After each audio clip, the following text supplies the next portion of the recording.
როდესაც ადამიანი სიცოცხლისთვის სახიფათო სიტუაციაში აღმოჩნდება, ხოლმე ეს საშინელებაა, მაგრამ კიდევ უფრო უარესია, როდესაც ასეთი რამ ბავშვს ეხება. 11 წლის ამერიკელ გოგონას ტერი ჯო დიუპეროს წარმოუდგენელი ტრაგედია გადახდა თავს, რასაც ზრდასრული ადამიანის ფსიქიკას ვერ გაუძლებდა. მკვლელმა მისი ოჯახი დახოცა და გოგონა სრულად მარტო აღმოჩნდა ღია ზღვაში. ყველაფერი იმით დაიწყო, რომ ტერის მამამ არტურ დიუპერომ ოჯახისთვის მდიდრული საჩუქრის გაკეთება განიზრახა. სოლიდური პრაქტიკის მქონე ოფთალმოლოგს ვისკონსინიდან ოცნება ჰქონდა ცოლთან და სამშვილთან ერთად ბაჰამის კუნძულებზე დაესვენა. ამისთვის დიუპეროების ოჯახმა მეგობარ წყვილთან ჯულიან და 딘 ჰარვებთან ერთად ფლორიდაში იქირავა იახტა. ჯულიან ჰარვი გამოცდილი მეზღვაური იყო. მეორე მსოფლიო ომის ვეტერანი და შესაბამისად იახტის მართვა მას დაევალა. 1961 წლის 8 ნოემბერს იახტა, რომელსაც ბლუ ბელ ერქვა, ფორტ ლოდერლეიდიდან ზღვაში გავიდა. ბორტზე იყვნენ ცოლ-ქმარი ჰარვები, ცოლ-ქმარი დიუპეროები და მათი სამი შვილი. 14 წლის ბრაიანი, 11 წლის ტერი და 7 წლის რენე. მოგზაურობის დაწყებიდან 5 დღემ შესანიშნავად ჩაიარა. მშვენიერი ამინდი, ლაჟვარდოვანი ზღვა და დაუვიწყარი შთაბეჭდილებები. კოშმარი მეხუთე დღის დასასრულს დაიწყო. ტერი ძმის კივილმა გააღვიძა, რომელიც გემბანიდან შემოესმა. გოგონა კაიუტიდან ზევით ავიდა და დედა და ძმა დაინახა. ისინი სისხლში ცურავდნენ. ტერი იმდენად შოკირებული იყო ნანახით, რომ რეალობა სრულად ვერც კი აღიქვა. კაიუტაში შეიკეტა და საბნის ქვეშ დაიმალა. რაღაც დროის მერე გოგონამ გადაწყვიტა ისევ ასულიყო გემბანზე და დარწმუნებული იყო, რომ რაც დაინახა, სინამდვილე იყო. ავიდა. ამჯერად იქ ჯულიანი შეეფეთა, რომელსაც შეშლილი სახე ჰქონდა. ჯულიანმა ტერის ხელი ჰკრა, იქვე მიაგდო, თვითონ კი იახტიდან ნავში გადავიდა, რომლის ძირზეც ჯულიანის ცოლის დინის გვა მიეგდო. ისე რომ ხმა არ ამოუღია, ჯულიან ჰარვიმ ნავი აუშვა და გაცურა. 11 წლის გოგო იახტაზე სრულად მარტო დარჩა. მალე გოგონა მიხვდა, რატომ დატოვა მკვლელმა ის ცოცხალი. იახტის ფსკერი გახრეტილი იყო და მალე ჩაიძირებოდა. იახტასთან ერთად კი ფსკერზე გოგონაც ჩაეშვებოდა.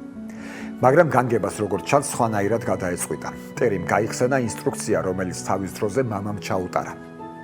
იახტაზე სულ პაწაწინა სამაშველო ნავი იპოვა და მისი ზღვაში ჩაშვება მოახერხა. იახტა ჩაიძირა. გოგონა გაშლილ ზღვაში სრულად მარტო დარჩა. ტერის დახჩობა აღარ ემუქრებოდა, თუმცა მას არც საჭმელი და რაც კიდევ უფრო მნიშვნელოვანია, სასმელი წყალი არ ჰქონდა. თანაც ზემოდან მზე აცხუნებდა და გოგონას, რომელსაც ფაქტობრივად არაფერი ეცვა, საშილად წვავდა. გოგონას გამუდმებით გულისრევის შეგრძნება ჰქონდა და რა კი მომხდარის შესახებ არავინ არაფერი იცოდა, ძებნასაც არავინ დაუწყებდა. მაგრამ ტერის დაგუპო არ ეწერა. 84 საათის შემდეგ გოგონა ბერძნული გემიდან დაინახეს. ბავშვი იმდენად დაუძლურებული იყო, რომ ყოველ წუთს კრიტიკული მნიშვნელობა ჰქონდა. ამიტომ გემიდან სასწრაფოდ სამაშველო ვერტმფრენი გამოიძახეს და ტერი დაუყოვნებლივ საავადმყოფოში გადააფრინეს, სადაც მან 11 დღე დაჰყო. და სად იყო ამ დროს ჯულიან ჰარვი. ის ასევე სავაჭრო გემმა იპოვა და აიყვანა.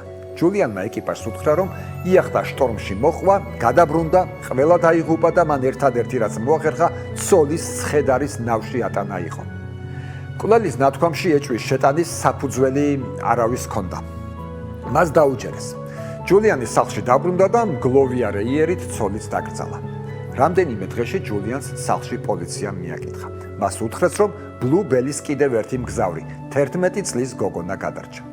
ჯულიანს ის გადარჩენო და თვალის ასახვევად უზომო სიხარული გამოეხატა, თუმცა ცხადია ესმოდა, რომ გოგონას ალაპარაკება მის გარდაუვალ ელექტროსკამზე დასმას ნიშნავდა.